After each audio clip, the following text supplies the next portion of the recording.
Sir. Congress party ఇచ్చిన హామీలు ఏ ఒక్కటి అమలు కావట్లేదు, ఉద్యోగాల విషయంలో కానీ ఏదైనా కానీ జూబ్లీహిల్స్ ఎన్నికల్లో ఇచ్చిన హామీలను ప్రజలు మర్చిపోయారని భావించవచ్చా, ప్రతిపక్ష పార్టీలు వైఫల్యంగా భావించవచ్చా? అంటే ప్రధానంగా ఒకటండి, జనరల్ గా రూలింగ్ పార్టీకి ఉప ఎన్నికలలో ఎప్పుడైనా జనరల్ ఒక అడ్వాంటేజ్ ఉంటుందని చెప్తారు. కానీ దానికి కూడా మనము డిఫరెంట్ సంఘటనలు చూడడం జరిగింది ఇదివరకు.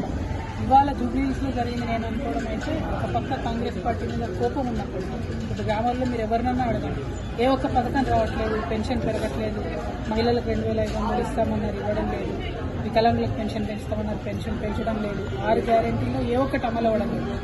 అయినా జూబ్లీహిల్స్ లో కాంగ్రెస్ గెలిచిందంటే కేవలం అది ప్రతిపక్షాలు భారతీయ జనతా పార్టీ కావచ్చు, టీఆర్ఎస్ పార్టీ కావచ్చు, అనుకున్న స్థాయిలో ప్రజల సమస్యలను ఎండగట్టడంలో, ప్రజల పక్షాన నిలబడడంలో విఫలం చెందారని చెప్పి చాలా స్పష్టంగా అర్థమవుతా ఉంది.